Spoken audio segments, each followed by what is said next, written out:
सरस्वती नमस्तुभ्यं वरदे कामरूपिणी विद्यारंभं करिष्यामि सिद्धिर्भवतु मे सदा।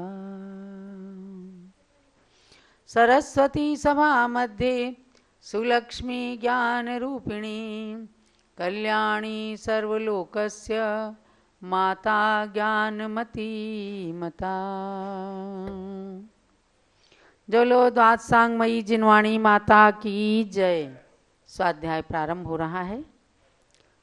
आप सभी को स्वाध्याय से ज्ञान की प्राप्ति होती है, रुचि रखते हैं, ये आपके पुण्य का प्रतीक है। ज्ञान से ज्ञान की वृद्धि होती है। छह ढाला ग्रंथ का स्वाध्याय चल रहा है। रोचक होने के साथ साथ रोमांचक भी है। रोमांचक इसलिए है कि रोम रोम सिहर जाता है जब जीव की या स्वयं की समझो वास्तविक स्थिति को समझा जाता है तो रोम रोम सिहर जाता है और सिहरना चाहिए। क्योंकि यदि संसार से डर लगता है, संसार के दुखों से डर लगता है तो संवेग भावना भा करके और अपने संसार को कम करने के लिए ही पुरुषार्थ किया जाता है। वही सार छह ढाला के अंदर हम प्राप्त करते हैं। मंगलाचरण के साथ स्वाध्याय का शुभारंभ करती हूँ। तीन भुवन में सार वीतराग विज्ञानता शिव स्वरूप शिव का नमहु त्रियोग संभार के। मोक्ष को प्राप्त कराने वाली वीतराग विज्ञानता को नमन करते हुए विषय पर आती हूँ। आज हमारा श्लोक नंबर 4 है। हमने जाना कि संसार के जीवों की क्या चाह रहती है। दुख से डरते हैं, सुख को चाहते हैं और गुरु की वाणी को जीवन में यथार्थ उतारने का प्रयास करने के लिए प्रेरणा प्रदान की गई है कि हे भव्यात्मन, तेरे संसार भ्रमण की कथा बहुत लंबी है और जहाँ पर अनंत काल निगोद के अंदर निकाला गया, ऐसी एकेंद्री की निगोद पर्याय को पा करके बड़ी मुश्किल से आगे का सफर तय होता है। चतुर्थ चौपाई के माध्यम से जानेंगे निगोद के दुख और निगोद से निकलकर जो त्रस पर्याय प्राप्त होती हैं उनके बारे में। एक श्वास में 8-10 बार जन्म्यो मर्यो भर्यो दुख भार निकसी भूमि जल पावक भयो पवन प्रतीक वनस्पति थयो। क्या कहते हैं? इस जीव ने एक श्वास में निगोद के अंदर क्या किया है? एक श्वास में 18 बार, यानी जो मानव की श्वास है उतनी देर की श्वास में 18 बार जन्म मरण किया है। जन्म्यो मरियो बहु भर्यो दुख भार, जन्म और मरण करते हुए बहुत भारी दुखों को सहन किया है। आपको समझना है कि हमने बताया था निगोद 2 तरह का होता है, एक नित्य निगोद और एक इतर निगोद। तो नित्य निगोद कहाँ है? 7वें नरक के नीचे नित्य निगोद, जहाँ पर जीव रहते हैं वे तो समझो साधारण पर्याय में, साधारण वनस्पति की पर्याय कह लें हम उनको। तो जहाँ से ये जीव ना अब तक निकला है और ना आगे निकलेगा, ऐसा नित्य निगोद का स्थान, और जहाँ से 6 महीने 8 समय में 608 जीव हमेशा निकलते हैं, मोक्ष को प्राप्त करते हैं, तो भी नित्य निगोद का स्थान कभी भी खाली नहीं होता। वहाँ अनंत निगोदिया जीव रहते हैं जो एक श्वास में 18 बार जन्म मरण के महान दुखों को प्राप्त करते हैं। यहाँ पर चिंतन किया, खोज किया, तो पता चला कि श्वास कौन सी हैं। देखो, श्वास भी 2 तरह की हैं। एक नाड़ी का श्वास होता है और एक उदर का श्वास होता है। जब हम नमोकार महामंत्र का उच्चारण श्वासोच्छ्वास के साथ करते हैं तो एक बार श्वास लेना उदर के सहारे से, नाक के सहारे से, और एक बार श्वास को छोड़ना, ये एक श्वासोच्छ्वास कहलाता है। लेकिन यहाँ पर नाड़ी जिससे पल्स मापते हैं, पहले वैद्य लोग नाड़ी से ही नापते थे आपकी नाड़ी कैसी चल रही है। आजकल मशीनें आ गई, उंगली में लगाई जाती है और पल्स बता देती है। तो एक स्वस्थ मनुष्य की पल्स जब नापते हैं तो 1 मिनट के अंदर 72 से 75 पल्स अगर आई हैं तो उसको, उसकी नाड़ी स्वस्थ मानी जाती है। और अगर इससे ज़्यादा पल्स हैं तो उसे थोड़ा एबनॉर्मल कहा जाता है कि भाई ज़रूर कोई बात है कि आज आपकी पल्स तेज चल रही हैं, या किसी की पल्स बहुत धीमी चलने लग जाती हैं, माने उसके अंदर किसी तरह की कोई ऐसी कमी है, कमजोरी है कि जो बराबर पल्स को नहीं प्रकट होने देती है। और ऐसी स्थिति में जीव को उस समय अस्वस्थ, एबनॉर्मल समझा जाता है, कम पल्स में भी और ज़्यादा में भी। तो उस पल्स को, उन उच्छ्वासों को जो नापा गया तो एक मुहूर्त में 3773 उच्छ्वास आए। यानी स्वस्थ मनुष्य की नाड़ी की पल्स जो उच्छ्वास शब्द से कही गई है वह 48 मिनट के अंदर 3773 बार आई। तब 1 मिनट के अंदर उसको जब मापा तो 3773 को 48 से भाग दे दिया तो उसमें क्या हुआ, 78.60 ये पल्स की संख्या प्राप्त होती है। यानी कि एक मुहूर्त हुआ 3773 उच्छ्वास का एक मुहूर्त हुआ। पल्स से नापें उच्छ्वास या उच्छ्वास से नापें पल्स, तो कुल मिलाकर के उच्छ्वास जो है नाड़ी की पल्स से नापी गई। और इतने उच्छ्वास में एक उच्छ्वास जितना हुआ, एक बार ऐसे नाड़ी की गई, एक बार फड़की नाड़ी, और उतनी देर में निगोदिया जीव ने 18 बार जन्म मरण किया। सोचो कि कैसा जीवन है, और ऐसे जीवन को हम सब ने भी प्राप्त किया। इसलिए मैंने कहा कि रोचक भी है, रोमांचक भी है, जिससे रोम रोम सिहर जाए और सिहर जाना चाहिए कि ऐसी पर्यायों में जा करके हमने दुख उठाए हैं, और जहां किसी तरह का कोई संबोधन नहीं है,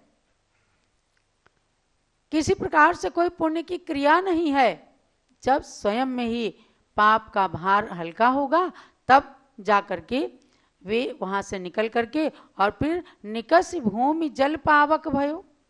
जब निगोदिया जीव वहां से निकलेगा तो कहाँ, पृथ्वी कायिक, जल कायिक, अग्नि कायिक, वायु कायिक, वनस्पति कायिक में प्रत्येक वनस्पति, कोई पेड़ पौधे हो गए, साधारण वनस्पति की पर्याय में तो है ही समझो, और प्रत्येक वनस्पति की पर्याय में आ जाते हैं तो वह भी दुखदाई ही होती है। उसमें भी किसी तरह का कोई चिंतन, कोई संबोधन तो रहता नहीं है। इसलिए ही भव्य प्राणी ये जानना है कि इस जीव ने निगोद में एक श्वास मात्र काल में 18 बार जन्म लिया और मरण को प्राप्त किया। इस प्रकार अनेक दुखों का भार सहन करता रहा और निगोद से निकल करके ये जीव पृथ्वी, जल, अग्नि, वायु और प्रत्येक वनस्पति का ही जीव हो गया। ये पढ़ करके क्यों सुनाते हैं? भगवान को सुनाते हैं या एक दूसरे को सुनाते हैं? नहीं, ये आत्म संबोधन के लिए चीजें हैं। क्या हम आत्म संबोधन के लिए पढ़ें? मैंने देखा है बचपन में भी घर के अंदर छेड़ाला पढ़ा जाता था। हमारी माँ, हमारी दादियाँ क्यों पढ़ती थीं? कि घर में सब कुछ करते हुए भी अगर वैराग्य का चिंतन करना है तो एक छेड़ाला और एक आलोचना पाठ, हमने इन 2 पाठों को पढ़ते बहुत देखा है। जब लो पूज्य गणिनी प्रमुख श्री ज्ञानमती माता जी की जय। और आज भी हम देखते हैं अनेक लोग जब किसी दुख की स्थिति में, किसी विषम परिस्थिति में, कोई विचलित होने की दशा में आते हैं तो छेड़ाला की इन पंक्तियों से उन्हें संबोधन दिया जाता है। हमारी आरिका रत्नमती माता जी थी, गृहस्थ अवस्था की हमारी माँ, जिन्होंने दीक्षा धारण की। छेड़ाला को सुने बिना कभी वो सोती नहीं थी। और हमारे संघ की बालिका बीना बहन जी, जो आज संघ संचालिका है, रोज सुनाती थी। आज कल भी मैंने पूछा कि बीना, तुम्हें छेड़ाला याद है? बोली माता एक एक शब्द याद है। और मैं रत्नमती माता को सुनाया करती थी। सुनाया ना खूब तुमने? तो ऐसे छेड़ाला को वे क्यों सुनती थी? वे तो आरिका बन गई थी, बड़े बड़े पाठ पढ़ती थी, प्रतिक्रमण सामायिक करती थी, लेकिन इसको पढ़ने और सुनने का सार यही होता था कि मन के अंदर वैराग्य भाव आए कि हे आत्मन, तूने कितनी बार ऐसे जन्म मरण को करके अपनी पर्यायों को व्यतीत किया है। तो मैंने एक गीत में उसे लिखा, हम आए हैं निगोद से आशाएं संजो के, मानुष जन्म को पाके फिर निगोद न लौटे। मन में यही भावना है कि अब मनुष्य का जन्म पाया है तो निगोद में वापस न जाएं। हे भगवान, हम आए हैं निगोद से आशाएं संजो के, मानुष जन्म को पाके फिर निगोद न लौटे। केवल जन्म मरण में ही पर्याय बिताई, कुछ पुण्य का संयोग त्रस पर्याय अब पाई। शक्ति मिले चिंतन करें आत्म मगन होके, मानुष जन्म को पाके फिर निगोद न लौटे। अगर हमने मनुष्य जन्म को सार्थक नहीं किया, त्रस पर्याय प्राप्त करने के बाद जो अति दुर्लभ मनुष्य गति मिली है उसको सार्थक नहीं किया, तो पुनः कहीं निगोद में जाना पड़ गया, तो सोचो कैसे निकलेंगे, कब निकलेंगे, भगवान जाने, केवल ज्ञानी ही जान सकते हैं, त्रैकालिक दृष्टा। लेकिन ऐसा हमें नहीं करना है। और जब जब दुखों को भोगा तो सोचा अब मनुष्य पर्याय मिलेगी तो ऐसा पाप हम नहीं करेंगे, अब हमें मिल गई है हम नहीं करेंगे। इतना सोचने के बाद भी मनुष्य अपने अनादिकालीन अविद्या के संस्कार बस पुनः पुनः जब भी कोई स्थितियां आती हैं फिर वही काम शुरू कर देता है, फिर वही पाप कमाना शुरू कर देता है। कहाँ सोचते हैं कि हम ज्ञानावरण कर्म का बंद कर रहे हैं, दूसरे के ज्ञान को रोक रहे हैं, हम इन्हें नहीं बताते हैं, या दूसरे से ईर्ष्या करते हैं, या किसी की हिंसा करते हैं, या किसी की निंदा करते हैं, कहाँ सोचता है। तो ऐसे जीवों के लिए बार बार ये पंक्तियां अपने लिए संबोधन प्रदान करती हैं। स्वर्गों के सुख भोगे पशु की योनि भी पाई, नरकों में रो रो कर वहां की आयु बिताई। नर्तन प्रभु सार्थक करूं अब शांत मन होके, मानुष जन्म को पाके फिर निगोद न लौटे। निगोद आप नहीं लौटेंगे। कब नहीं लौटेंगे? अगर अपना सम्यक दर्शन दृढ़ बना रहा। भगवान ऋषभदेव ने 10 भव पूर्व राजा महाबल की पर्याय में ऐसा सम्यक दर्शन, दृढ़ सम्यक दर्शन अपने एक मंत्री से प्राप्त किया। 4 मंत्रियों में 3 मंत्री उसे न जाने क्या क्या संसार भ्रमण की बातें बता रहे थे, लेकिन एक स्वयं बुद्ध मंत्री ने उन राजा को बताया कि राजन, पुण्य के प्रताप से आपको राजा की पर्याय मिली है, राजा का पद मिला है। यहाँ पर पाप संचित नहीं करना है, यहाँ पुण्य को एकत्रित करना है। और राजा ने सपने में देखा था कि 3 मंत्री मुझे कीचड़ में धकेल रहे हैं और एक मंत्री मुझे कीचड़ से निकाल करके स्वच्छता में ले जा रहा है। वही हुआ, स्वप्न का फल साकार हुआ। एक निमित्त ज्ञानी मुनिराज ने बताया कि स्वयं बुद्ध मंत्री, शीघ्र जाओ, तुम्हारा राजा तुम्हारा इंतजार कर रहा है। और कुछ मंत्री उसे पाप की ओर धकेल रहे हैं। उसने जा करके राजा को सम्यक दर्शन में दृढ़ किया और वो सम्यक दर्शन ललितांग देव की पर्याय में भी जाकर वहां दृढ़ बना रहा। आगे जाकर उसी सम्यक दर्शन की दृढ़ता से उन्होंने 10वें भव में भगवान ऋषभदेव तीर्थंकर का पद प्राप्त कर लिया।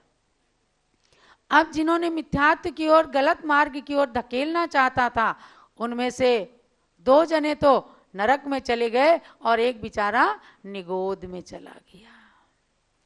नहीं कहीं दिख रहा था तो केवल ज्ञानी मुनिराज से पूछा, बताया कि मिथ्यात्व के प्रभाव से निगोद में चला गया। वो अपने आप ही पाप हल्का होगा तो कभी त्रस पर्याय मिलेगी, अन्यथा मिलने वाली नहीं है। ऐसे सब बातों का चिंतन करके ही मनुष्य कभी तीर्थंकर प्रकृति का बंध कर लेता है।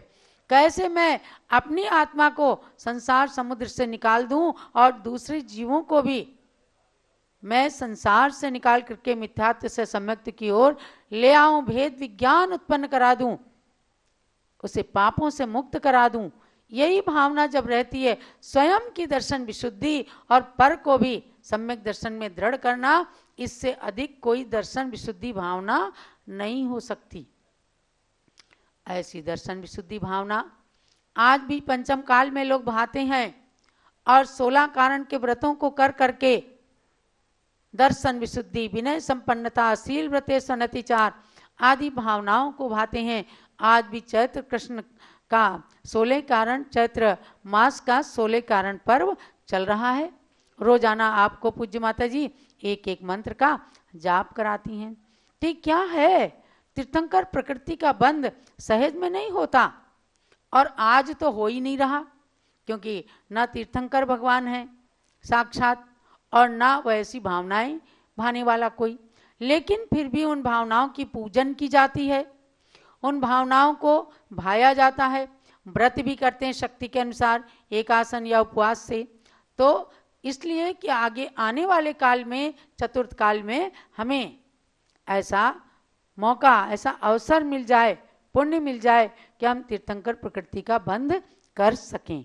तो भव्यात्माओं, यहाँ एक श्वास में 18 बार जन्म मरण की जो बात कही है वो नाड़ी के श्वासोच्छ्वास से समझना, नाड़ी के उच्छ्वासों से, कि एक अंतर मुहूर्त के अंदर नाड़ी की पल्स जो चलती हैं उनकी गिनती की गई तो 3773 उच्छ्वास आए और उनमें से एक उच्छ्वास के अंदर ये जीव 18 बार जन्म मरण कर रहा है। ऐसी स्थिति हमने भी प्राप्त की है। आगे प्राप्त ना करना पड़े, ना हमें स्थावर योनि में जाना पड़े, ना हमें निगोद में जाना पड़े। अब जो काल निकल गया वो निकल गया, लेकिन आगे ऐसा वैराग्य रखें संसार के अंदर भी रह करके, ऐसा भेद विज्ञान कुछ देर के लिए सामायिक में चिंतन करते हुए इन पंक्तियों को जीवन में साकार करें। यही बात पंडित दौलत राम जी ने जो कहा, उन्होंने गुरु की विशेषता बताते हुए कि शिक्षा मैं नहीं दे रहा, ये गुरु की शिक्षा है। जो सच्चे गुरु होते हैं वे करुणापूर्वक संसार की प्राणियों को ऐसी शिक्षा दे करके और संसार से निकलने का पुरुषार्थ कराते हैं, स्वयं भी करते हैं। तो आज इस चौपाई का, इस पद्य का यही सार हमें समझना है कि हम सम्यक दर्शन को दृढ़ रखें, ताकि कभी भी इन तुच्छ योनियों में हमें नहीं जाना पड़ेगा और हम आगे निश्चित रूप से तीर्थंकर आदि बनने की ओर अग्रसर हो सकेंगे। तो उन गुरुओं की महिमा जानकर हम गुरु पूजा की ओर अब चलते हैं। हमें गुरुता की ओर ले जाने वाले, गुरुओं के दर्शन कराने वाले चारित्र चक्रवर्ती आचार्य श्री शांति सागर महाराज के चरणों में अर्घ चढ़ाना है और उनके साक्षात दर्शन करने वाली पूज्य गणी ज्ञानमती माता जो यहाँ पर विराजमान हैं, उनकी अष्टद्रव्य से पूजन करेंगे। प्रथमाचार्य शांति सागर के पद में अर्घ्य समर्पण है। वीर सिंधु अरुणेमि सिंधु आचार्य के पद का अर्चन है। परम तपस्वी तीनों गुरु शिव पद साधक कहलाते हैं।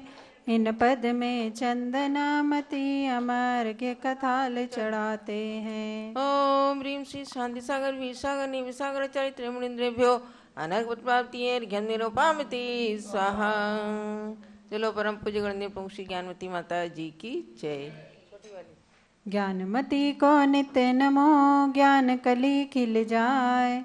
ज्ञान ज्योति की चमक में जीवन मम मिल जाए। ओम ह्रीं गणनीय प्रमुख श्री ज्ञानमती माता अत्र अवतारोत्तर 67 अहोननम अत्र तिष्ठतिष्ठाठः स्थापनम अत्र मम सन्नितो भव भव षट् सन्निधिकरणम। क्षीरोदधि जलाय के करूं चरण त्रयधार। ज्ञानमती गणनी प्रमुख करो मुझे भव पार। ओम ह्रीं गणनीय प्रमुख श्री ज्ञानमती मात्रे जलम निरूपामिति स्वाहा। चंदन घिस कर्पूर संग चर्चुमा पदसार। ज्ञानमती गणनी प्रमुख करो मुझे भव पार। ओम ह्रीं गणनीय प्रमुख श्री ज्ञानमती मात्रे चंदनम निरूपामिति स्वाहा। तंदुल धवल खंडले अर्पूं सदा सुखकार। ज्ञानमती गणनी प्रमुख करो मुझे भव पार। ओम ह्रीं गणनीय प्रमुख श्री ज्ञानमती मात्रे अक्षतम निरूपामिति स्वाहा। पुष्प सुगंधित थाल भर अर्पों पद सुखकार। ज्ञानमती गणनी प्रमुख करो मुझे भव पार। ओम ह्रीं गणनीय प्रमुख श्री ज्ञानमती मात्रे पुष्प निरूपामिति स्वाहा। नैवेद्यों का थाल भर चरण चढ़ाऊं आज। ज्ञानमती गणनी प्रमुख करो मुझे भव पार। ओम ह्रीं गणनीय प्रमुख श्री ज्ञानमती मात्रे नैवेद्यम निरूपामिति स्वाहा। घृत का दीप जलाय के आरती करूं सुखकार।